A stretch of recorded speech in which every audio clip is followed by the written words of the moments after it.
بیت المقدس کیوں بلایا گیا؟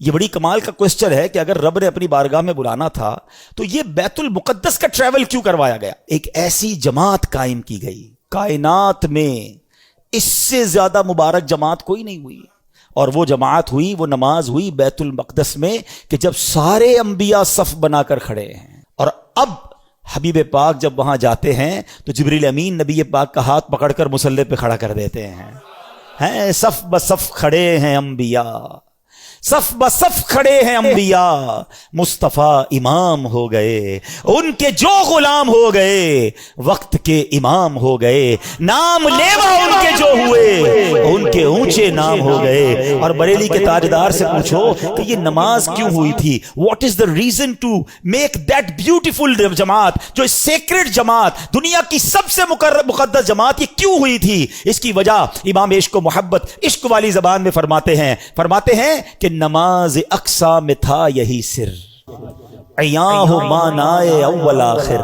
کہتے جو اقصا میں جماعت ہوئی تھی نا، اس میں ایک راز تھا، اور وہ راز یہ تھا کہ پتہ چل جائے کہ اول کون ہے، آخر کون ہے، افضل کون ہے، مفضول کون ہے، آقا کون ہے اور اس کے پیچھے کون ہے۔ سبحان اللہ۔ کہتے نماز اقصا میں تھا یہی سر، عیاں ہو مانائے اول آخر، ہے دست بستہ پیچھے حاضر، جو سلطنت آگے کر گئے تھے، جو پہلے سلطنت انبیاء کر گئے، وہ سارے ہاتھ باندھ کر پیچھے کھڑے ہیں۔ سب کو بتا دیا گیا کہ رب کا حبیب کون ہے، سب کا آقا کون ہے۔ گویا یہ منظر اس وقت ظاہر ہو گیا کہ خلق سے اولیاء، اولیاء سے رسول، اور رسولوں سے اعلیٰ، اور رسولوں سے اعلیٰ۔ مسجد اقصی میں جب نبی پاک علیہ الصلوۃ والسلام پہنچے نا، تو اب وہاں پر نبیوں نے خطبہ دیا۔ اب ذرا خطبہ سنیے گا۔ سب سے پہلے حضرت ابراہیم نے خطبہ دیا، الحمدللہ الذی اتخذنی خلیلا، تمام تعریفیں اس اللہ پاک کے لیے جس نے مجھے اپنا خلیل بنایا۔ حضرت موسیٰ علیہ السلام نے خطبہ دیا، الحمدللہ الذی کلمنی تکلیما، تمام تعریفیں اللہ پاک کے لیے جس نے مجھے کلام کا شرف بخشا۔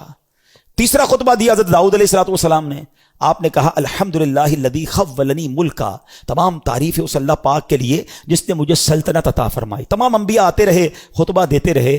اب جب نبی پاک علیہ السلام کی باری آتی ہے، اللہ کے حبیب کی باری آتی ہے، آپ نے فرمایا الحمدللہ الذی ارسلنی رحمۃ للعالمین، تمام تعریفیں اس رب کے لیے جس نے مجھے رحمت بنا کر بھیجا۔ اسی خطبے کے دوران سنو اے امتیوں، تمہارے آقا تمہیں اس شاندار محفل میں بھی نہیں بھولے۔ ٹرائی ٹو انڈرسٹینڈ کس کوالٹی کی وہ محفل ہوگی۔ کائنات کے سارے بہترین، سب سے بہترین افراد جمع ہیں، اللہ کے حبیب خطبہ دے رہے ہیں، اور آڈینس کون ہے؟ انبیاء ہیں۔ سب اپنی اپنی بات کر گئے نا۔ سنو نبی پاک نے آگے کیا فرمایا۔